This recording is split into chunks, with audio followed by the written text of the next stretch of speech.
আমাদের প্রত্যেককেই কখনো না কখনো এমন মানুষের সামনে পড়তে হয় যারা সবসময় আমাদের অপমান করার চেষ্টা করে, যারা আমাদের পছন্দ করে না আর আমাদেরকে ছোট করার চেষ্টা করে। কিন্তু সমস্যাটা হলো, অনেক মানুষ আছে যারা ওই মানুষগুলোর মতো সামনের মানুষটিকে অপমান করতে পারে না, আর তারা ওই মানুষগুলোর সঙ্গে কিভাবে মোকাবেলা করবে সেটাও তারা জানে না। আর যদি আপনিও কখনো এমন পরিস্থিতিতে পড়েছেন, অথবা আপনাকেও কিছু মানুষ অপমান করে, আপনাকে ছোট করার চেষ্টা করে, আপনার জন্য খারাপ কথা বলে, তাহলে আপনাকে ওই সমস্ত মানুষকে সঠিক জবাব দেওয়াটা শিখতে হবে। তা না হলে এই মানুষগুলো সবসময় আপনাকে কেবল ব্যবহার করবে। আর তাই আজকের এই ভিডিওতে আমি আপনাদের স্টেপ বাই স্টেপ শেখাবো যে যখনই কেউ আপনাকে অপমান করবে বা আপনাকে ছোট করার চেষ্টা করবে, তখন আপনি সামনের মানুষটির সঙ্গে কিভাবে ব্যবহার করবেন। তো চলুন শুরু করা যাক। Step number 1, 4 step formula. যখন কেউ আপনাকে অপমান করে অথবা খারাপ কথা বলে, তখন সবসময় সামনের মানুষের এটা উদ্দেশ্য থাকে না যে তারা আপনার খারাপ চায়। কারণ এটা আপনিও জানেন, সবাই আপনার খারাপ চায় না। যদিও কিছু মানুষ আছে যারা আপনার খারাপ চায়। তাই সবার প্রথমে আপনাকে এটা জানতে হবে কে আপনার ভালো চায় আর কে আপনাকে সত্যি অপমান করতে চায়। আর সেটা জানার জন্য আপনাকে এই 4 স্টেপ ফর্মুলাটা ব্যবহার করতে হবে। Step number 1, don't get defensive. দ্রুত আপনি কোনো প্রতিক্রিয়া দেবেন না। যখন কেউ আপনাকে খারাপ কথা বলবে, সেখানে আপনি নিজেকে দ্রুত বাঁচাতে যাবেন না, বরং আপনাকে কোনো কিছু না বলে চুপচাপ সামনের মানুষের কথাটা শুনতে হবে। Step 2, don't attack. আপনাকে এটা খেয়াল রাখতে হবে, সামনের মানুষটি যাই কিছু আপনাকে বলুক না কেন, সেটা শুনে আপনার হয়তো অনেক বেশি রাগ হবে, কিন্তু মনে রাখবেন আপনাকে কোনো রকমের অ্যাটাক করলে হবে না। আর সেটা না আপনি কোনো কথার মাধ্যমে অ্যাটাক করবেন, আর না অন্য কোনো উপায়ে। Step number 3, ask for reason. যখন কেউ আপনাকে অনেক খারাপ কথা বলবে, তখন চুপচাপ তার কথা শোনার পরে আপনি তাকে এই সব কিছু বলার কারণ জিজ্ঞেস করুন। আপনি সামনের মানুষটিকে এটাই বলবেন যে আপনি এতক্ষণ আমাকে যাই কিছু বললেন, এর পিছনের কারণ কি? আপনি আমার সম্পর্কে খারাপ কথা কেন বলছেন? Step number 4, ask for solution. যখন সামনের মানুষটি আপনাকে আপনার সমস্যার কথাটা বলে দেবে, অর্থাৎ কী কারণে সে আপনাকে অপমান করেছে সেটা সে বলে দেবে, ওই সমস্ত কথা শোনার পরে আপনি সামনের মানুষটিকে জিজ্ঞেস করুন যে এখন আমি এই সমস্যাটা কিভাবে ঠিক করতে পারবো। অর্থাৎ সামনের মানুষটি আপনাকে যাই কিছু খারাপ বলেছে, আপনি সেটাকে স্বীকার করে নিন যে আপনি হলেন খারাপ। আর এখন আপনি তাকে জিজ্ঞেস করুন যে আমি আমার এই ভুলগুলোকে কিভাবে সংশোধন করব। আর এই 4 নম্বরের স্টেপটা সব থেকে গুরুত্বপূর্ণ, কারণ এই প্রশ্নটা করার পরেই আপনি সামনের মানুষের আসল চেহারাটা জানতে পারবেন। অর্থাৎ আপনার সম্পর্কে খারাপ কথা বলে এরা কেবলমাত্র আপনাকে অপমান করতে চায়, নাকি এরা সত্যি আপনার ভুলগুলোকে সংশোধন করতে চায়। আর যদি কেউ সত্যি আপনার ভুলগুলো ঠিক করার উপায় বলে, তাহলে ওই মানুষগুলোর সঙ্গে আমাদের তর্ক করা উচিত নয়। কিন্তু যদি আপনি জানতে পারেন সামনের মানুষটি আপনার ভালোর জন্য নয়, বরং নিজের মজার জন্য এবং আপনাকে অপমান করার জন্য আপনার সম্পর্কে খারাপ কথা বলেছে, তাহলে এমন মানুষগুলোকে আপনাকে সঠিকভাবে জবাব দেওয়া শিখতে হবে, যার জন্য আপনাকে পরের পয়েন্টগুলো ফলো করতে হবে। স্টেপ নম্বর 2, আপনাকে জানতে হবে আপনি কার সঙ্গে কথা বলছেন। এই পৃথিবীতে 3 রকমের মানুষ হয়। প্রথমত হলো সেই সমস্ত মানুষ যারা আপনার থেকে বড়, দ্বিতীয় হলো সেই সমস্ত মানুষ যারা আপনার সমান, আর তৃতীয় হলো সেই সমস্ত মানুষ যারা আপনার থেকে ছোট। আর এই 3 ধরনের মানুষের সঙ্গে আলাদা আলাদা রকমের ব্যবহার করতে হয়। প্রথমত হলো আপনার থেকে বড় মানুষ, যারা কেবলমাত্র আপনার থেকে বয়সেই বড় নয়, বরং কাজের ক্ষেত্রেও আপনার থেকে অনেক বড়। যেমন আপনার বাবা মা, আপনার বস, আপনার টিচার, অথবা এমন কোনো মানুষ যাদের কাছে আপনার থেকে বেশি জীবনের এক্সপিরিয়েন্স আছে, যারা আপনার থেকে বেশি সফল হয়ে গেছে। আর এই মানুষগুলো যদি আপনাদের খারাপ কিছু বলে, তাহলে একটু আগে যে 4টি স্টেপের কথা আপনাদেরকে বললাম, ওই 4টি স্টেপকে আপনাদেরকে ফলো করতে হবে।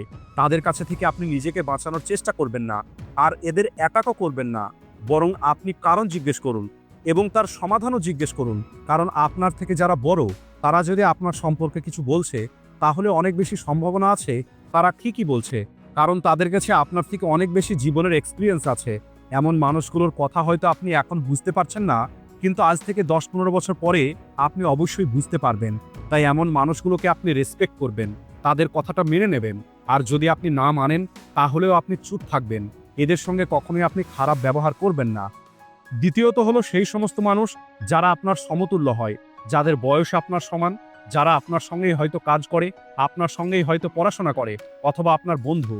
আর যখনই আপনার সমতুল্য কোনো মানুষ আপনার সঙ্গে খারাপ ব্যবহার করবে, আপনার জন্য খারাপ কিছু কথা বলবে, আপনাকে সবার সামনে অপমান করার চেষ্টা করবে, আপনার জন্য খারাপ কিছু বলবে, এখানেও আপনাকে সবার প্রথমে ওই 4 স্টেপ ফর্মুলাটা ফলো করতে হবে। আর তার উদ্দেশ্যটা জানার চেষ্টা করতে হবে। আর যদি আপনার মনে হয় সামনের মানুষটা ঠিক বলছে, তাহলে তার কথাটা আপনি মেনে নিতে পারেন আর আপনি নিজেকে পরিবর্তন করতে পারেন। কিন্তু যদি সামনের মানুষটি কেবলমাত্র আপনাকে অপমান করার জন্য এগুলো বলেছে, তাহলে এর পরিবর্তে আপনাকেও সামনের মানুষটিকে জবাব দিতে হবে। তৃতীয়ত হলো আপনার থেকে বয়সে ছোট মানুষ অথবা আপনার থেকে কম সফল মানুষ। সবার আগে তো এখানে একটি প্রশ্ন আসে যে আপনার থেকে বয়সে ছোট কেউ আপনাকে অপমান কিভাবে করবে? আপনার থেকে তার কাছে জীবনের এক্সপিরিয়েন্স কম আছে এবং সফলতাও কম আছে। আর তারপরেও যদি এই মানুষগুলো আপনাকে সবার সামনে ছোট করার চেষ্টা করে, তাহলে জেনে রাখুন সে সবার প্রথমে নিজেকেই ছোট করছে। কারণ এমনটা আমাদের সমাজে কেউ মেনে নেয় না। কারণ এই পৃথিবীতে যে কোনো জায়গায় যে মানুষ তার থেকে বড় বয়সের মানুষদেরকে সম্মান করে না, তাদের কেউ পছন্দ করে না। এছাড়া তাদের কেউ সম্মানও দেয় না। তাই যদি আপনার থেকে ছোট কেউ আপনাকে অপমান করার চেষ্টা করে, তাহলে আপনি তাদের মূর্খ মনে করে ইগনোর করতে পারেন। অথবা সে যদি অতিরিক্ত অপমান করে, তাহলে তখন আপনি তার লেভেলে নেমে না গিয়ে আপনি তাকে সঠিক জবাব দিতে পারেন, যা তার ভুলটা তাকে বুঝতে সাহায্য করবে। তারপরেও যদি সে না বুঝতে চায় এবং সে আপনাকে অপমান করতেই থাকে, তাহলে সেখান থেকে চলে যাওয়াটাই হলো বুদ্ধিমানের কাজ। কিন্তু যদি তারপরেও জবাব দেওয়ার প্রয়োজন হয়, তাহলে আপনাকে পরবর্তী স্টেপটা ফলো করতে হবে। স্টেপ নাম্বার 3, আপনার থেকে ছোট হোক বা বড় কেউ যখন আপনার সম্পর্কে খারাপ কথা বলে, তাহলে এর পরিবর্তে আপনি তাকে অপমান করার আগে নিজেকে দুটো প্রশ্ন জিজ্ঞেস করুন। প্রথমত, সামনের মানুষটি যেটা বলছে সেটা কি সত্যি? আর সামনের মানুষটি যে কথাগুলো বলছে তার ফলে আপনার কি ক্ষতি হচ্ছে? কারণ যদি সামনের মানুষটি আপনার সম্পর্কে এমন কোনো কথা বলছে যে খারাপ জিনিসটা আপনার মধ্যে নেই, আর সামনের জন আপনাকে যা বলছে তাতে আপনার কিছু যায় আসে না, তাহলে তখন কাউকে অপমান করাটা কেবল আপনার সময় নষ্ট করা। কিন্তু যে আপনাকে অপমান করছে তার সঙ্গে আপনি কিভাবে মোকাবেলা করবেন, এর জন্য আপনাকে এই 3টি রুলস খেয়াল রাখতে হবে। Number 1, mental stability. যখন আপনাকে কেউ এমন কোনো কথা বলবে যে কথাটা আপনার মনে আঘাত করবে, যা আপনাকে রাগিয়ে দেবে, তাহলে তখন আপনি রেগে গিয়ে এমন কোনো না কোনো কথা বলে দিতে পারেন যা বলার কারণে পরে আপনাকে আফসোস করতে হবে। তাই সবার আগে আপনাকে শান্ত থাকতে হবে। কারণ যদি আপনার ব্রেন ঠান্ডা থাকে আর যদি সময় নিয়ে আপনি ভালোভাবে চিন্তা করে উত্তর দেন, তাহলে সেই উত্তরটা সঠিক হবে। Number 2, self control. সামনের মানুষটি আপনাকে যাই কিছু বলুক না কেন, আপনাকে নিজের উপরে এতটা কন্ট্রোল রাখতে হবে যে সামনের জনকে অপমান করার সময় তার পরিবার অথবা তার পার্সোনাল কোনো কিছুকে আনবেন না। কারণ যদি আপনি এটা করেন, তাহলে সামনের মানুষটি আরও একটি লেভেল নিচে নেমে যাবে আর সে তখন আপনার সঙ্গে আরও বেশি তর্ক করবে। নাম্বার 3, যে কাউকে অপমান করার দুটো উপায় আছে। প্রথমত, কাউকে উপরে উঠিয়ে নিচে নামানো। যদি কেউ আপনাকে অপমান করছে, আপনাকে ছোট করার চেষ্টা করছে, তাহলে সবার আগে আপনি তাকে উঁচুতে ওঠান। অর্থাৎ প্রথমে তার অনেক প্রশংসা করুন এবং এরপরে আপনি তার ভুলগুলোকে বলুন। যেমন, তোমাকে দেখে মনে হচ্ছে তুমি কোনো ভালো পরিবারের ছেলে, কিন্তু তুমি ভালো করে কথা বলতে পারো না। তুমি দেখতে এতটা সুন্দর যে কেউ তোমাকে দেখে বলবেই না যে তুমি এত বাজেভাবে কথা বলতে পারো। তুমি দেখতে তো সুন্দর, কিন্তু কথা বলার যোগ্য নয়। অথবা প্রথমে আপনি তাকে নিচু করে পরবর্তীতে উঁচু করতে পারেন। অর্থাৎ প্রথমে সামনের মানুষটিকে নিচু করুন, এরপরে তার একটু প্রশংসা করুন। যেমন, তুমি তো ঠিক করে কথাই বলতে পারো না, তুমি মানুষের সঙ্গে খুবই খারাপ করে কথা বলো, কিন্তু তুমি তো খুব ভালো পরিবারের ছেলে। আর এভাবে কথা বলে তুমি তোমার পরিবারের মান সম্মান নষ্ট করছো। আপনাকে কেবল এটা খেয়াল রাখতে হবে যেন আপনার লেভেলটা ঠিক থাকে, আর আপনাকে অল্প কথা সামনের মানুষটিকে বলতে হবে যা তার মনে আঘাত করবে।